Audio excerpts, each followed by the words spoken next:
Remember, all I'm offering is the truth.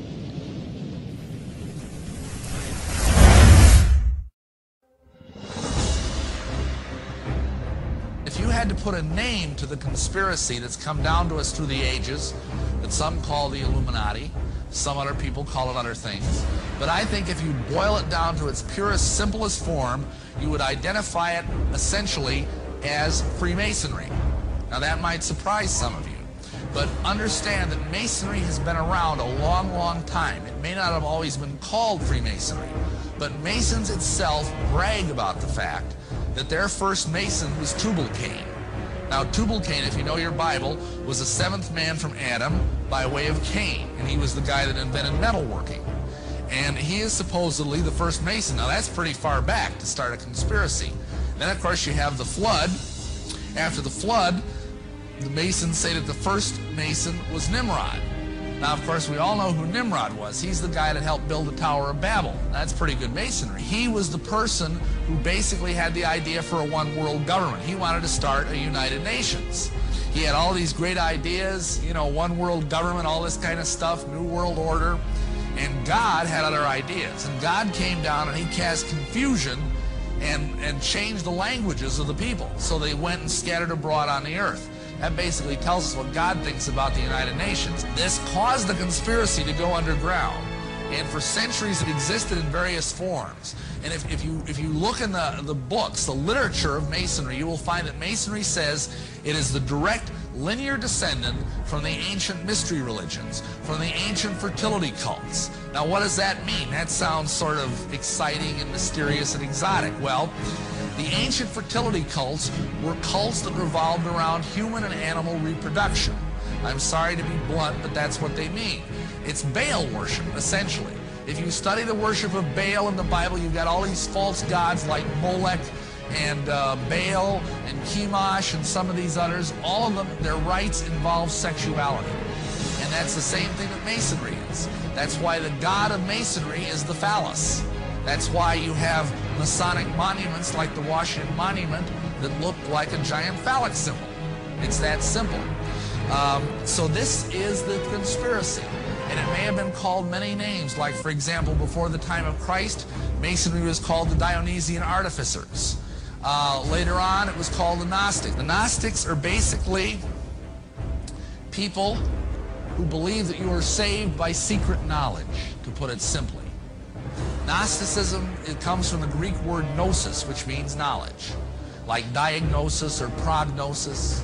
And what they believed is that Christianity, as it is constituted in the Bible, is far too simple. It's a Greek heresy off of the truth of Christianity.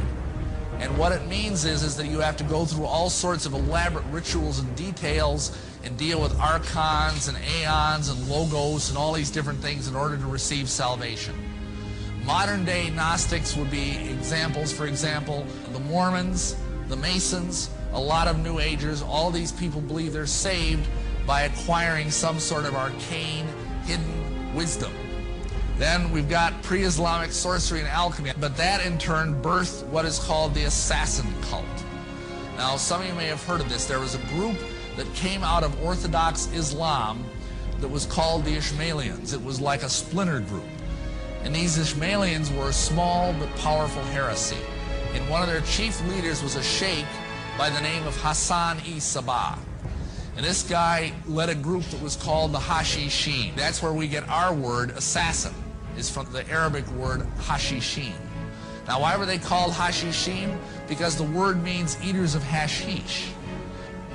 How this guy worked, he is kind of the father of the modern day conspiracy. He was the father of modern day espionage. And he was the first programmer, the first mind control operator. And this is what he did. If someone wanted to join his group, he knew he needed elite warriors because he had all of Islam arrayed against him. When you died, you would go to a place called paradise, where you could do all the stuff you weren't allowed to do as a Muslim. You could eat pork, you could drink wine, and there were these beautiful angels called Uris that looked just like Playboy centerfolds, and they would minister to your every whim throughout eternity. And this is the Islamic paradise. Now, what Hassan would do with one of these recruits, because he needed someone who was just a fanatic, and what he would do is he would bring this person in and feed them a sumptuous meal. And the meal would be laced with copious amounts of hashish. In other words, he'd get the guy really stoned. I mean, we're talking seriously stoned here.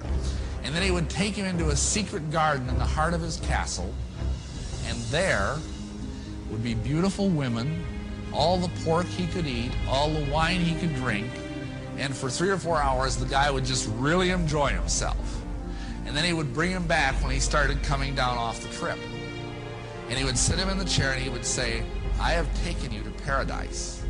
I have that power.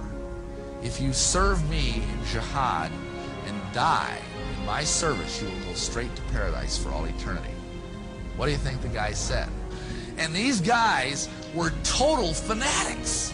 I mean, he was famous for doing things like he'd have 10 of them line up on a wall, he'd snap his fingers and they'd jump in unison 1,000 feet to their deaths, grinning all the way.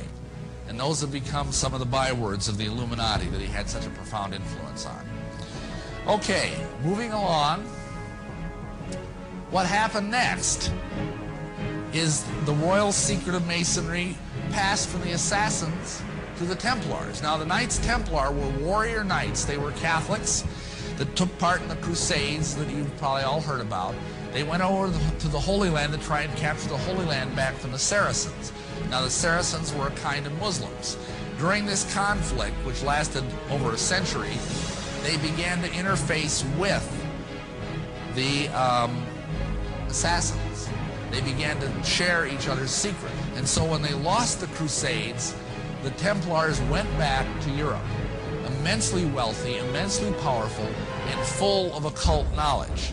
Now, you got to understand something about the Templars. They got very wealthy because they basically provided protection for the pilgrims as they journeyed from Europe to visit the sacred places in the Holy Land.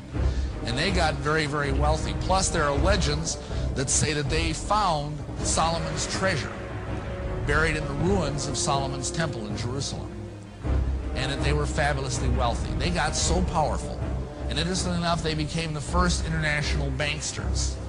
Everybody tries to blame the Jews for that one, but actually the first international banksters were in fact the Templars.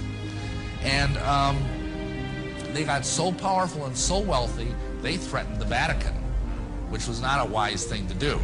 So the Pope got together with the King of France, and they conspired to bring down the Templars. In 1307, on October 13th, Friday, they sent out warrants and captured every Knight Templar that they could find, including the Grand Master, whose name was Jacques de Molay. The next thing is, about 100 years later, along came the Rosicrucians. They had the same secret. Some people say that they were just a resurfacing of the Knights Templar under a different name. After that, just 34 years later, we have Ignatius Loyola and the Jesuits. Now, Ignatius Loyola was a Spanish knight, and he got hit in the leg with a cannonball and had to go through a lengthy convalescence. During that time, he had some sort of conversion experience and decided, this sounds familiar, I know, he wanted to start an order of warrior monks, elite warriors that would protect the Pope and would serve the Catholic Church unwaveringly. He came up with a name for this order. He called it Los Illuminados. Now, if any of you speak Spanish, you know that name means the Illuminated Ones. However, the Pope didn't like that name, and so they changed the name to the Society of Jesus. This finally congealed formally into what is called the Mother Lodge in England in 1717. In London, at the Apple Tree Tavern, nice spiritual place, the first meeting formally of the Grand Lodge of England took place. And because most all modern masonry comes from that place, this is called the Mother Lodge. The next thing that happened is that the Grand Orient came along about 60 years later. That's the most virulent anti-Christian form of masonry that exists in the world today. Just a few years after that, on May 1st, which is a high satanic holiday, a gentleman by the name of Adam Weishaupt started a group called the Illuminati Ordnen, or the Order of the Illuminati. This is really the modern origin of the conspiracy.